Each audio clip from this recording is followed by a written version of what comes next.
Welcome back once again to the Run for God Bible in a Year podcast. This is the only running-centric Bible reading program that you're going to find on this planet. And our goal is to help you to get stronger physically, mentally, and most importantly, spiritually, as we read through the entire Bible in 365 days.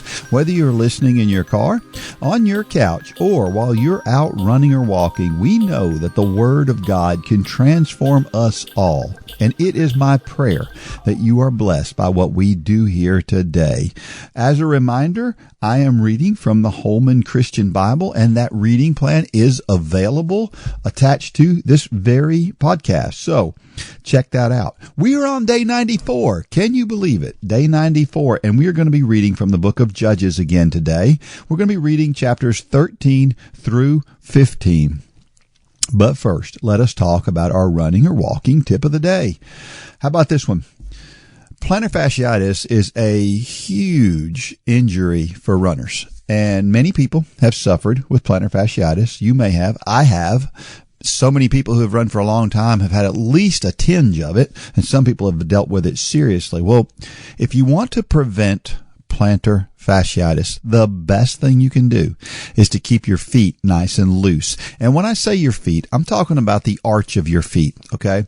So if once a week you'll take some kind of a rolling pin or a foot roller or a golf ball or a baseball, a lacrosse ball, something like that, and roll it under your foot and keep that bottom of your foot stretched out, you will find that you won't have to worry about plantar fasciitis. That's our tip of the day. Now, let's get into God's Word. Judges chapter 13.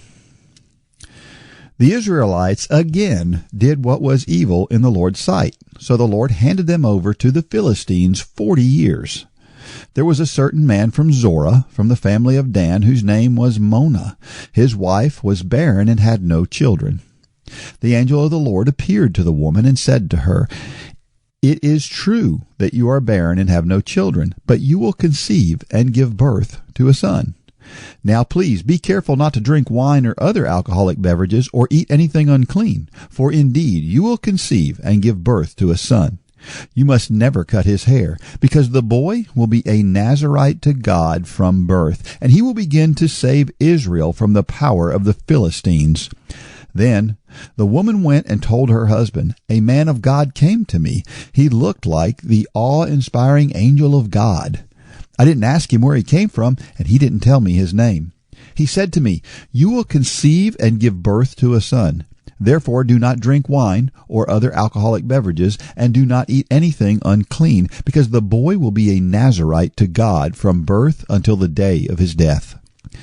Mona prayed to the Lord and said, 'Please, Lord, let the man of God you sent come again to us to teach us what we should do for the boy who will be born.' God listened to Mona, and the angel of God came again to the woman. She was sitting in the field, and her husband Mona was not with her. The woman ran quickly to her husband and told him, 'The man who came to me today has just come back.' So Mona got up and followed his wife. When he came to the man, he asked, 'Are you the man who spoke to my wife?' 'I am,' he said. Then Mona asked, When your words come true, what will the boy's responsibilities and mission be?' The angel of the Lord answered Mona, 'Your wife needs to do everything I told her. She must not eat anything that comes from the grapevine or drink wine or other alcoholic beverages, and she must not eat anything unclean. Your wife must do everything I have commanded her.' 'Please stay here,' Mona told him, 'and we will prepare a young goat for you.' The angel of the Lord said to him, 'If I stay, I won't eat your food. But if you want to prepare a burnt offering, offer it to the Lord.' For Mona did not know he was the angel of the Lord. Then Mona said to him, 'What is your name, so that we may honor you when your words come true?' 'Why do you ask my name?' the angel of the Lord asked him, 'since it is wonderful.' Mona took a young goat and a grain offering and offered them on a rock to the Lord, and he did a wonderful thing while Mona and his wife were watching. When the flame went up from the altar to the sky, the angel of the Lord went up in its flame. When Mona and his wife saw this, they fell face down on the ground. the angel of the Lord did not appear again to Manoah and his wife. Then Manoah realized that it was the angel of the Lord. "We're going to die," he said to his wife, "because we have seen God." But his wife said to him, "If the Lord had intended to kill us, he wouldn't have accepted the burnt offering and the grain offering from us, and he would have not have shown us all these things or spoken to us now like this." So the woman gave birth to a son and named him Samson. The boy grew, and the Lord blessed him. Then the Spirit of the Lord began to direct him in the camp of Dan between Zorah and Eshtaol. Judges chapter 14. Samson went down to Timnah and saw a young Philistine woman there. He went back and told his father and mother, "I have seen a young Philistine woman in Timnah. Now get her for me as a wife." But his father and mother said to him, "Can't you find a young woman among your relatives or among any of your people? Must you go to the uncircumcised Philistines for a wife?" But Samson told his father, "Get her for me, because I want her." Now his father and mother did not know this was from the Lord, who was seeking an occasion against the Philistines. At that time the Philistines were ruling over Israel. Samson went down to Timnah with his father and mother and came to the vineyards of Timnah.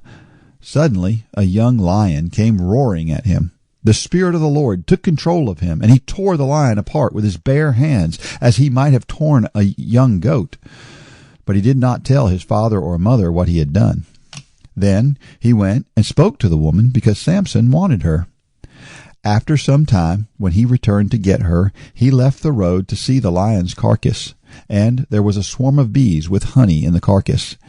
He scooped some honey into his hands and ate it as he went along. When he returned to his father and mother, he gave some to them, and they ate it. But he did not tell them that he had scooped the honey from the lion's carcass. His father went to visit the woman, and Samson prepared a feast there, as young men were accustomed to do. When the Philistines saw him, they brought 30 men to accompany him. "Let me tell you a riddle," Samson said to them. "If you can explain it to me during the 7 days of the feast and figure it out, I will give you 30 linen garments and 30 changes of clothes. But if you can't explain it to me, you must give me 30 linen garments and 30 changes of clothes."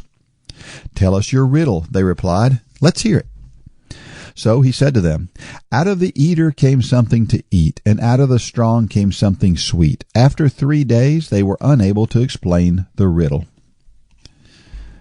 On the 4th day, they said to Samson's wife, "Persuade your husband to explain the riddle to us, or we will burn you and your father's household to death.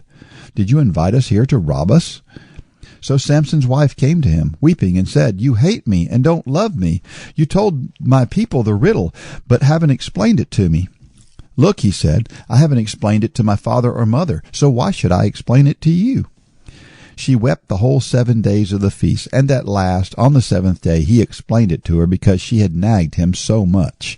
Then she explained it to her people. On the 7th day, before sunset, the men of the city said to him, "What is sweeter than honey? What is stronger than a lion?" So he said to them, "If you hadn't plowed with my young cow, you wouldn't know my riddle now." The Spirit of the Lord took control of him, and he went down to Ashkelon and killed 30 of their men. He stripped them and gave their clothes to those who had explained the riddle. In a rage, Samson returned to his father's house, and his wife was given to one of the men who had accompanied him. Judges chapter 15. Later on, during the wheat harvest, Samson took a young goat as a gift and visited his wife. "I want to go to my wife in her room," he said, but her father would not let him enter.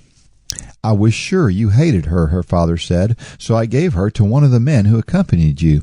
Isn't her younger sister more beautiful than she is? Why not take her instead?" Samson said to them, "This time I won't be responsible when I harm the Philistines."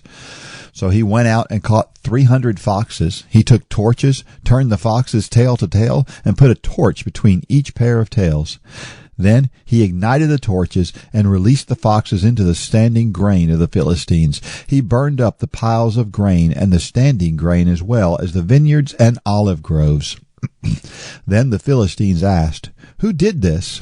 They were told, "It was Samson, the Timnite's son-in-law, because he had taken Samson's wife and given her to another man. So the Philistines went to her and her father and burned them to death. Then Samson told them, "Because you did this, I swear that I won't rest until I have taken vengeance on you." He tore them limb from limb with a great slaughter, and he went down and stayed in the cave at the rock of Etam.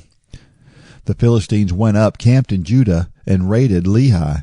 So the men of Judah said, "Why have you attacked us?" They replied, "We have come to arrest Samson and pay him back for what he did to us."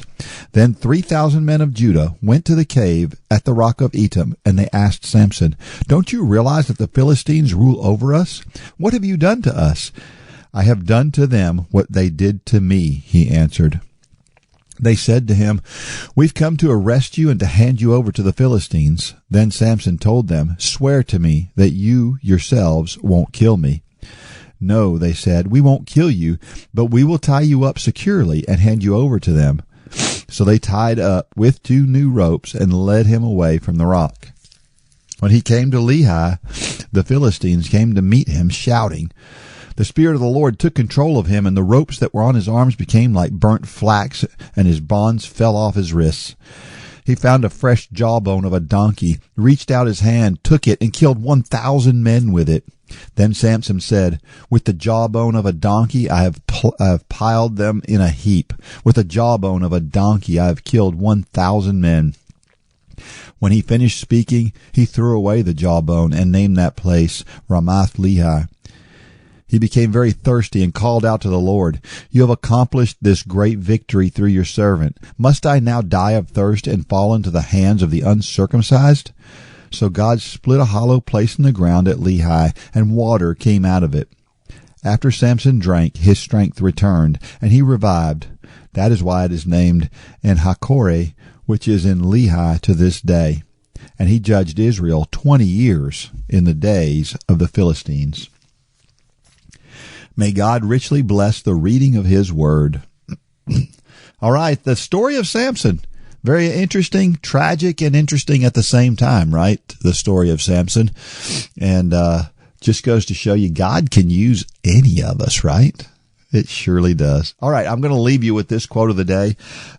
It comes from Confucius, of all people, but it's a really good quote. So it is this: "The man who says he can and the man who says he can't are both correct." Isn't that great? I mean, if you believe you can, you probably can. If you believe you can't, you probably can't. It's just that simple. It's just a kind of a play on the same quote. I guess maybe Henry Ford's quote was a play on Confucius's quote. I don't know, but they're both very similar. So, yeah, if you think you can, you can. So, believe. All right. Until tomorrow, may God bless every step of every run and or walk. Go out there and shine your light.